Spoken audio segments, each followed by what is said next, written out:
Nunca pensé que una conversación tan pequeña pudiera abrir una grieta tan grande. Si alguien me hubiera dicho que todo empezaría con algo tan trivial, me habría reído. Yo también era de los que pensaban que las rupturas nacen de grandes traiciones, de gritos, de portazos. No de silencios. No de cosas escondidas por no hacer daño. Vivíamos juntos desde hacía casi 3 años. No voy a decir que todo era perfecto, pero sí estable. Teníamos rutinas compartidas, chistes internos, domingos perezosos y planes a futuro que dábamos por sentados. Yo creía conocerla. Creía que entre nosotros no había zonas prohibidas. Ese día empezó como cualquier otro. Llegué antes del trabajo, dejé las llaves en el cuenco de la entrada y sentí ese alivio automático de estar en casa. Ella todavía no había vuelto. Me serví un café y, sin pensarlo demasiado, tomé su tablet para buscar una receta que habíamos guardado ahí. La usábamos ambos, no había contraseñas ni nada raro. O eso creía. Cuando la pantalla se encendió, apareció una notificación que no era mía. Un nombre que no reconocí. Un mensaje corto, ambiguo, pero con una familiaridad que me hizo fruncir el ceño. No decía nada explícito, y sin embargo algo en el tono me incomodó. No era una alarma roja, era peor, era una duda. Intenté convencerme de que estaba exagerando. Siempre he sido de analizar demasiado las cosas, de buscar significados ocultos donde no los hay. Cerré la notificación sin abrirla. Me repetí que confiar también era elegir no investigar. Pero la inquietud ya estaba ahí.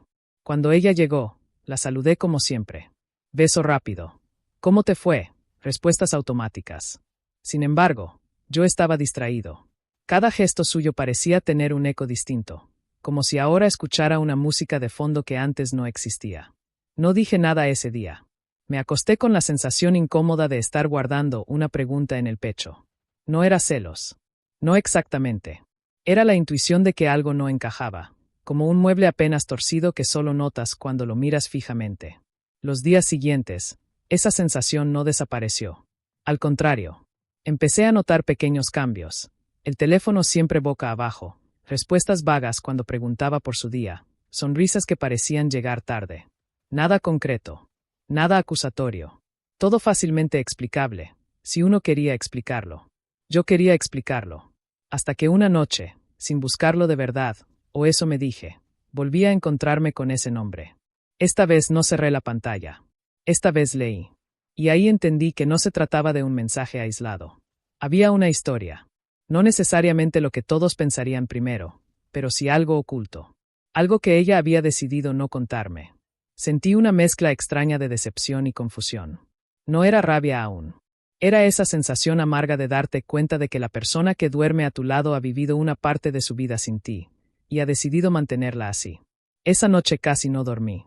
No porque supiera todo, sino porque sabía lo suficiente como para no poder ignorarlo. Y también sabía que, una vez que haces la primera pregunta en tu cabeza, ya no puedes volver atrás. Ahí empezó todo, aunque en ese momento todavía no lo sabía. Al día siguiente actué como si nada hubiera pasado. No porque no me importara, sino porque todavía no sabía que me importaba exactamente. Hay una diferencia enorme entre sospechar y confirmar, y yo estaba atrapado justo en medio de ese limbo incómodo donde todo parece posible y nada es seguro. Ella se movía por el departamento con la misma naturalidad de siempre.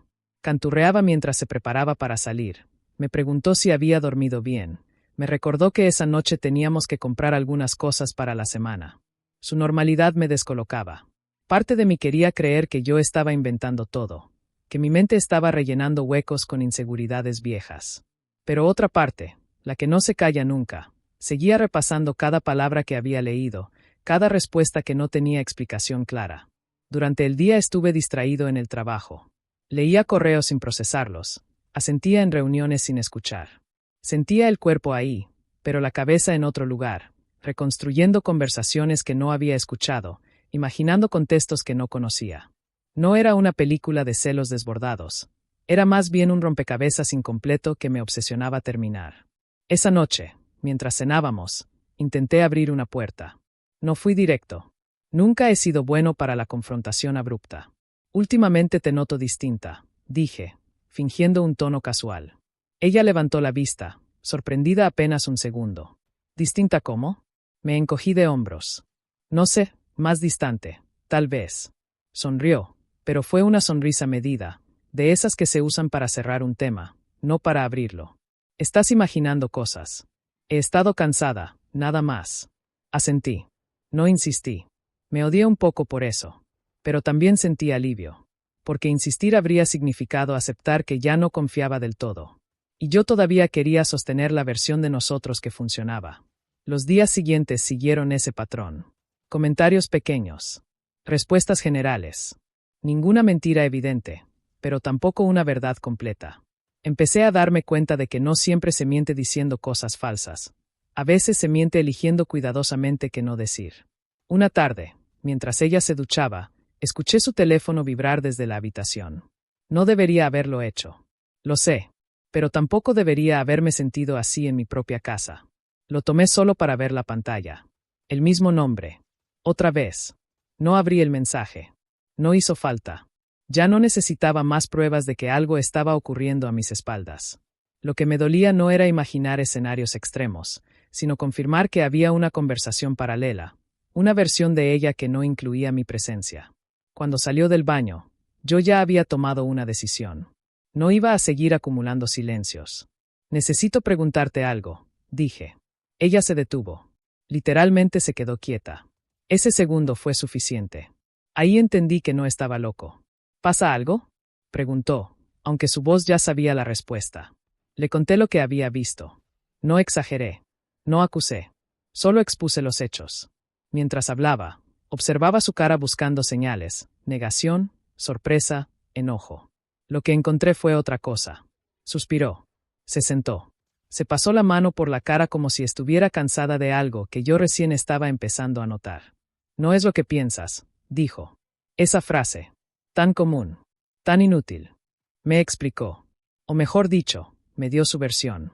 Dijo que no había pasado nada grave. Que no había intención de hacerme daño. Que era una situación complicada, difícil de explicar, y que no me lo había contado porque sabía que yo no lo entendería. Eso fue lo que más me dolió. No el secreto en sí, sino la decisión de excluirme. De asumir que yo no merecía saber. De elegir proteger su comodidad antes que nuestra honestidad. Esa noche dormimos en la misma cama, pero a una distancia que no se medía en centímetros. Yo miraba el techo pensando en algo que todavía no podía formular del todo. Tal vez el problema no era qué había hecho, sino cómo lo había escondido. Y esa idea no me dejó en paz.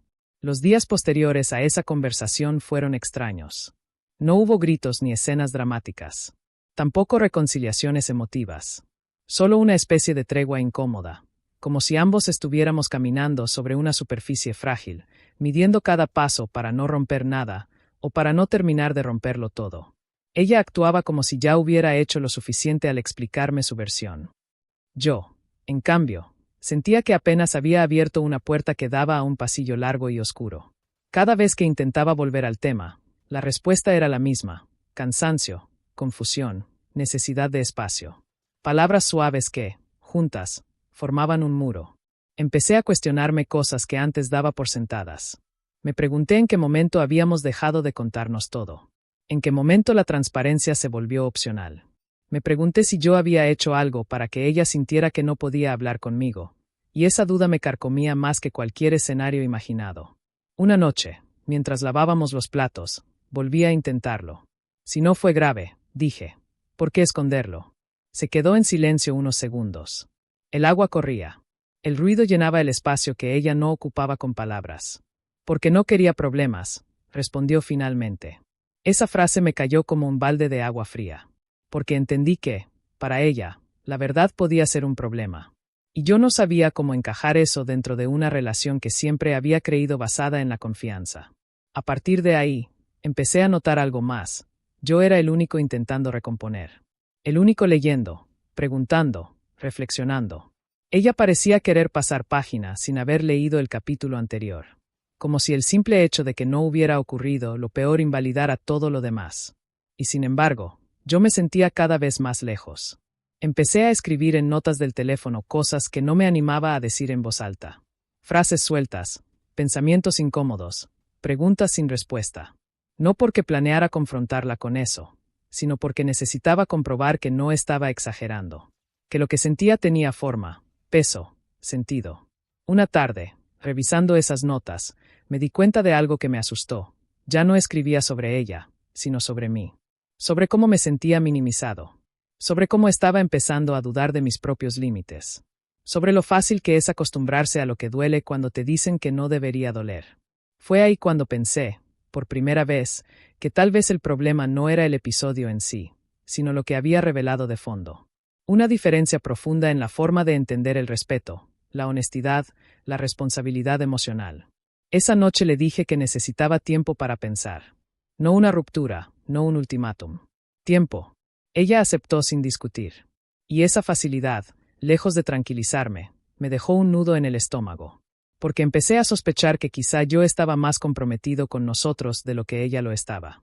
Si esta historia está resonando contigo y quieres seguir oyéndola hasta el final, te invito a suscribirte para no perderte los próximos capítulos. A veces, entender historias ajenas también nos ayuda a entender las nuestras. El tiempo que pedí no fue el descanso que imaginé. No me aclaró la mente ni me dio respuestas mágicas. Al contrario, fue como encender una luz tenue en una habitación desordenada. No veía todo con claridad, pero sí lo suficiente como para darme cuenta de que el caos era real. Durante esos días empecé a recordar situaciones pasadas que antes había pasado por alto. Comentarios que me parecieron inofensivos. Momentos en los que sentí que algo no encajaba, pero decidí ignorarlo por no parecer exagerado. Siempre fui de los que prefieren dudar de sí mismos antes que incomodar a otros. Una tarde quedamos para hablar. No en casa, en un lugar neutral, como si inconscientemente ambos supiéramos que ese espacio ya no nos pertenecía del todo. Me preparé para escuchar, para entender, incluso para ceder. Todavía quería salvar algo. Ella llegó tranquila, demasiado tranquila. Me dijo que había estado pensando y que quería ser más honesta. Esa frase me dio una esperanza breve, casi ingenua. Entonces empezó a hablar, y con cada palabra sentí que algo se reordenaba dentro de mí, no porque lo que decía fuera nuevo, sino porque confirmaba lo que yo ya intuía. Me contó que esa relación paralela no había sido solo una conversación ocasional, que había un vínculo emocional, que se había sentido comprendida de una manera distinta. Rápidamente aclaró que no había cruzado ciertos límites, como si existiera una lista universal que definiera qué duele y qué no. Yo la escuchaba en silencio, no porque no tuviera nada que decir, sino porque necesitaba registrar cómo me hacía sentir su forma de contarlo. No había culpa, había justificación, no había empatía, había explicaciones. Nunca quise hacerte daño, repitió. Y por primera vez entendí algo con una claridad incómoda. No todo daño es intencional, pero eso no lo vuelve menos real. Me di cuenta de que llevaba semanas intentando validar mi dolor usando sus parámetros, esperando que ella lo reconociera para recién entonces permitirme sentirlo. Le pregunté por qué no me lo había contado antes. Bajó la mirada, porque sabía que iba a cambiar todo. Tenía razón. Lo había cambiado todo, pero no por el contenido de la verdad, sino por el tiempo que había pasado ocultándola. Cuando nos despedimos, no hubo dramatismo. Solo una sensación pesada, como si ambos supiéramos que algo importante acababa de romperse, aunque todavía no nos atreviéramos a nombrarlo. Volví a casa solo. Me senté en el sillón sin encender las luces. Pensé en cuánto había cedido, en cuántas veces había priorizado mantener la calma por sobre ser honesto conmigo mismo. Pensé en lo fácil que es normalizar lo que duele cuando viene envuelto en palabras suaves. Esa noche tomé una decisión que no fue impulsiva ni heroica. Fue silenciosa. Decidí que ya no iba a minimizar lo que sentía para sostener algo que me estaba desgastando. Todavía no era una ruptura. Pero ya no era lo mismo. Aceptar algo no siempre trae alivio. A veces trae peso. Eso fue lo que sentí en los días que siguieron.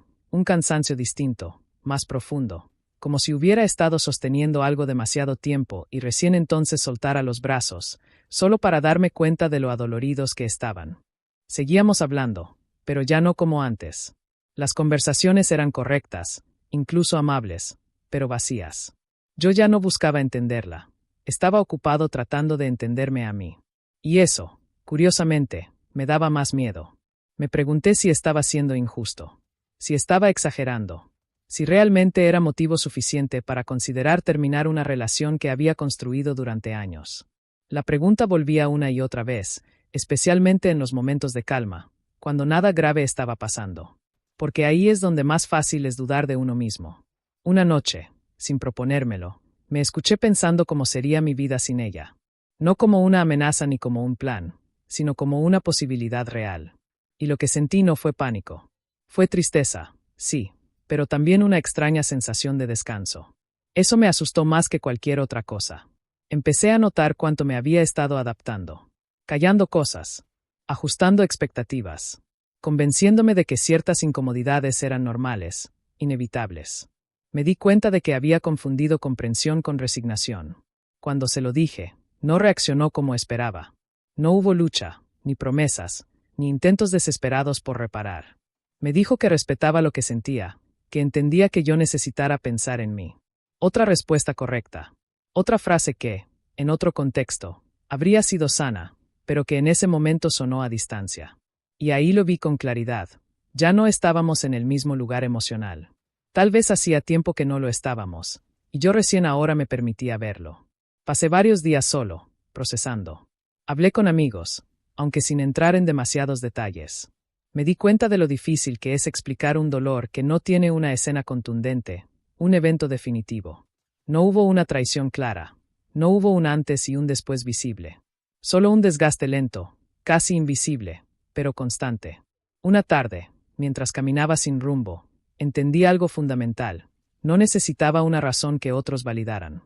No necesitaba que el daño fuera suficientemente grande según estándares ajenos. Lo que sentía era suficiente porque era mío. Esa comprensión no me hizo sentir fuerte. Me hizo sentir honesto. Y con eso, supe que estaba acercándome a una decisión que ya no podía seguir postergando. La pregunta empezó a rondarme sin avisar, como una canción pegajosa que no puedes dejar de tararear. No aparecía en los momentos de crisis, sino en los más tranquilos. Cuando lavaba los platos. Cuando me ataba los cordones. Cuando ella me hablaba de cosas cotidianas como si nada hubiera cambiado. ¿Estoy exagerando? Me lo preguntaba con honestidad, no para castigarme, sino porque quería estar seguro de no tomar una decisión desde el orgullo herido. Siempre me había definido como alguien racional, capaz de poner las cosas en perspectiva. Y, sin embargo, cada vez que intentaba relativizar lo ocurrido, algo dentro de mí se resistía. No era una escena puntual lo que me dolía. Era el patrón, la omisión, la facilidad con la que se había decidido qué contar y qué no, sin incluirme en esa decisión. Empecé a entender que el problema no era ese vínculo emocional en sí, sino el mensaje implícito, que mi lugar era secundario frente a su necesidad de evitar incomodidades. Hablamos una última vez con verdadera profundidad. No porque lo planeáramos así, sino porque ya no quedaba mucho que proteger. Le dije cómo me había sentido todo ese tiempo. No acusando, no reclamando, solo nombrando. Ella escuchó. Asintió. Reconoció algunas cosas, pero también dejó claro que no veía la situación con la misma gravedad. Para mí no fue tan grave, dijo. Y ahí estuvo. Esa frase cerró algo en mí. No porque invalidara lo que sentía, sino porque confirmó que no compartíamos el mismo marco emocional. Yo necesitaba que entendiera el impacto, no solo los hechos. Y ella necesitaba que yo siguiera adelante sin remover demasiado el pasado. Esa noche volví a casa con una claridad serena. Triste, sí, pero firme. Me senté frente a la ventana y pensé en todas las veces que había pedido menos de lo que necesitaba para no parecer demasiado. Pensé en lo cansador que es vivir así. Decidir terminar no fue un acto impulsivo. Fue la consecuencia lógica de haberme escuchado por primera vez en mucho tiempo. Entendí que no estaba exagerando. Estaba reaccionando a algo que iba en contra de mis límites, aunque desde afuera no pareciera tan grave. Cuando se lo dije, no hubo sorpresa. Tal vez ella también lo veía venir. Nos despedimos con respeto, con tristeza contenida y sin promesas vacías. No fue una escena dramática. Fue un cierre silencioso, de esos que duelen porque son reales. Esa noche dormí solo. Y por primera vez en semanas, dormí profundo. Los días posteriores a la ruptura no fueron como los imaginaba. No hubo un dolor constante ni una sensación de vacío permanente. Hubo olas. Momentos en los que todo parecía llevadero y otros en los que una frase, un objeto fuera de lugar o una costumbre vieja me dejaban sin aire por unos segundos. Aprendí rápido que terminar una relación no borra lo vivido, solo lo reubica. De repente, recuerdos que antes eran cotidianos se volvieron frágiles, casi intocables. No porque dolieran demasiado, sino porque ya no encajaban en mi presente. Me sorprendí extrañando cosas simples, comentarios al pasar, rutinas compartidas, silencios cómodos. Pero no extrañé la duda. No extrañé esa sensación constante de estar adaptándome, de cuestionar mis propias emociones para no incomodar a otro. Y esa diferencia fue clave. Con el tiempo, empecé a notar algo que no esperaba: alivio. No inmediato ni absoluto, pero real. Me despertaba sin esa presión en el pecho. Tomaba decisiones pequeñas sin pensar en cómo serían recibidas. Empecé a recuperar una versión de mí que había quedado en pausa. También hubo culpa. Momentos en los que me pregunté si habría podido manejarlo de otra forma, si hablar antes habría cambiado algo. Pero esas preguntas ya no venían cargadas de reproche, sino de aprendizaje. Entendí que no todo lo que termina lo hace por falta de amor. A veces termina porque ese amor ya no se expresa de una manera sana. Una tarde, revisando mensajes antiguos, confirmé algo que había intuido desde el principio. No estaba exagerando. Estaba escuchando una incomodidad que había sido constante y silenciosa. Una incomodidad que, de no haber atendido, probablemente se habría transformado en algo mucho más doloroso con el tiempo. No guardo rencor. Tampoco idealizo lo que pasó. Simplemente acepto que hubo un punto en el que nuestras formas de entender el respeto y la honestidad dejaron de coincidir. Y eso, aunque no siempre se vea desde afuera, es motivo suficiente para irse. Hoy, cuando miro atrás, no pienso en lo que perdí, sino en lo que aprendí a no negociar. Aprendí que mis límites no necesitan justificación pública. Que no todo daño es espectacular, pero sigue siendo daño. Y que escucharme a tiempo fue el acto más honesto que pude tener conmigo. La pregunta que me atormentó durante tanto tiempo ya no me persigue. No porque tenga una respuesta universal, sino porque encontré la mía. No estaba exagerando. Por favor, danos un like si disfrutaste de este video, y no olvides compartirlo con cualquier persona que pienses que podría encontrar este tema fascinante. Tu apoyo nos ayuda a seguir creando contenido de calidad y nos motiva a seguir explorando historias tan intrigantes como esta. Gracias por ser parte de nuestra comunidad.